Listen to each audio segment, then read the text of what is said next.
Praise the Lord. என் அன்புக்குரிய தேவனுடைய பிள்ளைகளே, நீங்கள் எதை இழந்தாலும், எதை தவறிவிட்டாலும்,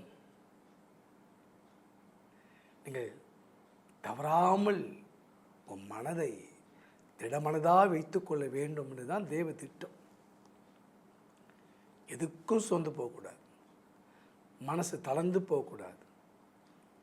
ஏன்னா ஒரு மனிதன் எதை இழந்தாலும் அந்த திட நம்பிக்கை இருந்தால் தான் நீ இழந்ததை மறுபடியும் பெற முடியும். தாவீதின் வாழ்க்கையில் பாருங்க, எல்லாவற்றையும் அவர் இழந்தார். ஆனால் கர்த்தருக்குள்ளே தன்னை திடப்படுத்தி கொண்டார் என்பதை 1 சாமுவேல் 30:7 வாசித்து பாருங்கள். அதே தான் பவுல் சொல்கிறார் அப்போஸ்தலர் 27:25. ஆனபடினால் மனுஷரே, அவர் எனக்கு சொல்லப்பட்ட பிரகாரமே நடக்கும், நான் தேவனிடத்தில் நம்பிக்கையாக இருக்கிறேன்னு சொல்லுகிறார். என் அன்புக்குரியவர்களே, கப்பல் சேதங்கள், நம்பிக்கையற்ற வாழ்க்கை, சூரியனின் நட்சத்திரங்களை பார்க்க முடியாத காலங்கள், அவர் ஒருவரும் மதிக்க முடியாத சூழ்நிலைகள். ஆனாலும் பவுலுக்குள்ள ஒரு திட நம்பிக்கை இருந்தது.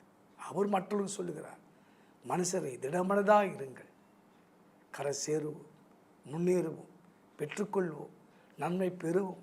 என் வாழ்க்கை இப்படி இருப்பதற்கு தேவன் அழைக்கவில்லை, நான் இழந்ததை நிச்சயம் பெற்றுக்கொள்வேன்.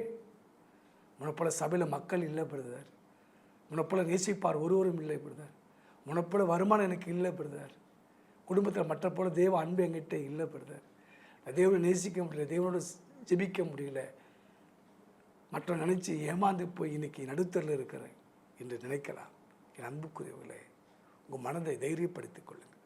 கர்த்தர் யோசுவாவுக்கு சொன்னார், திடமனதாக இரு என்று சொன்னார். இன்றைக்கும் ஆண்டவங்களை பார்த்து சொல்கிறார், என் மகளே, என் மகளே, என் மகனே, திடமனதாக இரு. கர்த்தர் காரியத்தை வாய்க்க செய்வார். நீங்கள் கரை செய்வீர்கள், துறைமுகத்தை பார்ப்பீர்கள், நன்மையை பார்ப்பீர்கள். God bless you.